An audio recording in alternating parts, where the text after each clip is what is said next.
When you hear the word JIF for a brand name, what do you think? I don't know about you. I'm thinking like this, a jar of peanut butter. Took this right out of our pantry closet. Or how about a fountain pen? If you've been following this channel, you know that I'm kind of a fan of Waterman over the years, and in the 1960s, Waterman came out with a student pen, or lower-end adult pen, if you will, and they called it the Waterman JIF. And I'm going to show you some right here. Let me tell you a little bit about the JIF before I get too far into this. From 1884 all the way up straight through like the 30s and into the 40s, Waterman had tremendous growth with some fantastic pens and products, and I'm a big fan of that era. But, you know, as World War II rolled on, they really started to lose market share because other manufacturers like Wall Eversharp and Schaefer and Parker really kind of blew by Waterman quite a bit. You know, they finally shut down their American operations in 1954, but they had a French subsidiary company called Waterman JIF. JIF stood for Jules Isidore Fagard. And so they actually did very well over in France. And they took over all the American operations as well as the British operations. And, you know, they were bought out by Bic in 1958, later by Gillette in 1987, and now Newell Rubbermaid. Yeah, my plasticware, well, they now own the Waterman Company. But back in the 1960s, Waterman started to diversify a little bit, and they started to have student pens or low-end adult pens. And here are some of them. These, believe it or not, are all JIFs. JIF, Jiffy, they're all kind of the same family of pen. And believe it or not, this was sold as a JIF. This is a JIF, this is a JIF. This is the exact same thing as this one here. This is the exact same one as that there. I only bought these two. I already had them, but I only picked them up because they were like $6 from a vendor. Now, I mentioned during the history that JIF, J-I-F, was the French subsidiary of Waterman.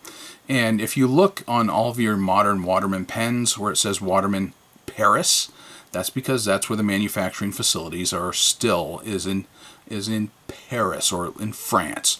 You're not going to find these pens as such in the American market. Mostly I've been finding these in Europe. Actually, I think all of these 5 I had shipped to me from the Netherlands. So very prominent, more so in the European market, not so much here in America. They are a cartridge converter style pen, and I've got, you know, the typical Waterman, keep in mind, proprietary cartridge and their proprietary converter here in front of me. So, like I said, 1960 or so up through 1970 is when they first started manufacturing the JIF. And then 75 through 1990, 1990 through 2000s, and several different waves of manufacturing. You would have the JIF, the JIF 2, and right around 2000 or so, you know, that was the end of the production run for the Jiffy. So there you go. That's about the approximate time frame. Probably these ones are somewhere around 1999 to 2000. They did vary a little bit. You can see that you've got the typical children's pen looking plastic cap here. You know, the design on these, obviously, when you get nautical flags on them, in a plastic clip, plastic body, most everything on it is plastic. Cartridge converter style, so this just plastic barrel just screws right off. So obviously all plastic here in the section, and a steel nib, and a plastic feed as well. They're nothing special pens. They're meant to be low end. They're meant to be very affordable. It's meant to be something that a student can use, and when they run out of ink, just chuck another cartridge into it and you're off and writing. None of these are inked up right now. I will ink up at least one of them so you can see how at least one of them can write. And they typically had fine nibs on them. Every one of them that I've had has had a fine nib on it, and I may try to get you a better picture of some of these nibs. Like I said, I don't expect a whole lot out of them. I didn't when I first ordered them, but I figured, for the $6 price plus shipping, I've seen them as high as $12 to $15 as well, depending upon from whom you purchase and where. But they all typically are very much the same for the kids versions, the low-end adult model. This actually came on a one of those cards, the store packaging where you had the cardboard, a little blister pack with plastic, and this was in it, and it was labeled JIF. So, nothing special pen whatsoever. Even, the more, I guess, mature looking, more adult looking pen, if you will. Obviously slightly different than the older student model looking pen, but you've got more of the traditional style looking clip, but it's still a JIF. You've got the exact same kind of nib here, exact same kind of feed. You've got very similar on the section, and this one had been inked at one time, and it has, you can see, an empty Waterman cartridge that I had flushed out and threw back in there for demonstration purposes, and probably will refill that because I can put any kind of ink I want in it now. So I do save them oftentimes, especially because they are proprietary cartridge, but with Waterman I've got 40 or 50 cartridges laying around anyway. But so this one came with the blue and the purple together, nice snap cap, very lightweight plastic pen. So let's pick one. Which one do you want? You want me to do this one, or this one? Okay, I'll do the Indian one. What the heck? This one probably also has a flushed out cartridge. Yep, lo and behold, there it is. Because I knew that this was one that I had already used. This one the same way. No, that one doesn't have the flushed out cartridge in it, so I'll tell you what, we'll use this one instead. In case you've never put a cartridge in a cartridge converter pen, it's very, very simple. Simply open it up, take the cartridge. On this one you can see there are two ends. You've got this end here and you've got this end here. This is the blue little tipped end that tells you what color ink it is, and this is the little nipple that will fit very nicely down inside here onto that little tiny nipple down there. They will fit nicely. You'll hear it snap. I don't know if you heard that or not. And then what you got to do is one of two things. You can squeeze this cartridge to try to get ink to propagate up through this feed and saturate this feed on through, so it'll come down through the nib, through that slit, and down to the tip. Or you just let it sit by capillary action for a little bit for a first time fill.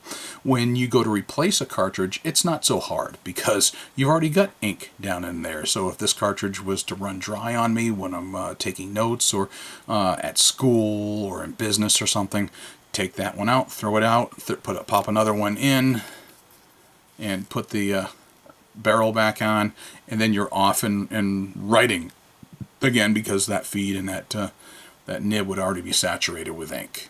In other videos I've shown you some student pens from other companies like Pelican, their low ends. So here we're looking again at the low end Waterman pen.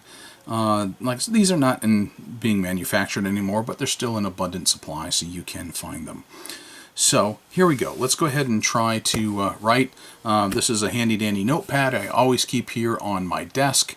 It has been fairly fountain pen friendly, and this is a printer that is no longer in business here in my local town, just several blocks from where I am. So I said it's a very lightweight pen. It is. It's plastic. It posts very nicely, very securely. That's not going anywhere. And because it's so lightweight, you hardly feel that cap on it whatsoever. So this is a very, very reliable pen, and I don't expect a whole lot out of these. Never have and never really will. This section here, because it's plastic and it is kind of slick, you do have a little flare here, so it keeps your fingers from sliding down too far to hit that nib. But it's something I tolerate. It's not my favorite, but I don't despise it either. I take pens for what they are, and I'm still willing to use them. It doesn't mean that makes them my favorite or my least favorite, but it's definitely not something that I go to grab every so often. It's not my go-to kind of pen. It's okay for travel. I've traveled with these, taking them on cruises, because number one, they're inexpensive. I don't have to worry about them being lost or broken because they're fairly cheap. So, anyway.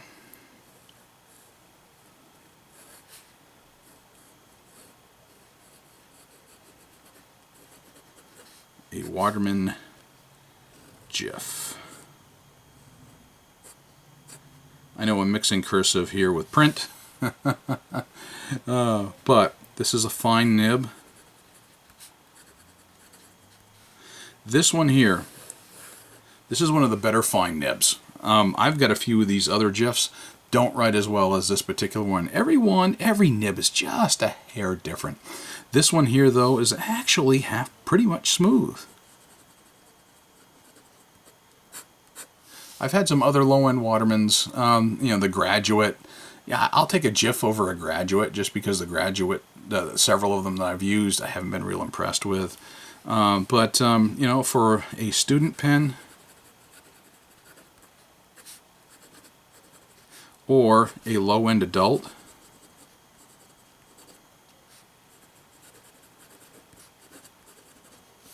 you know, for a low-cost steel nib and the low-end market, you know, the Waterman JIF is very reliable, inexpensive,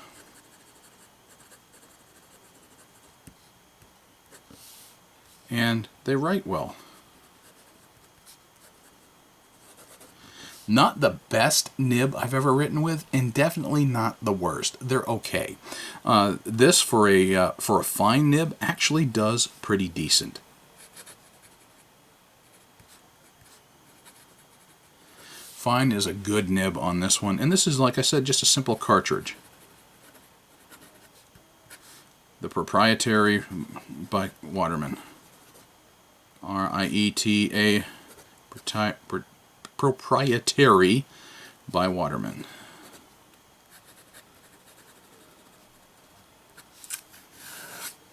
There you go, folks.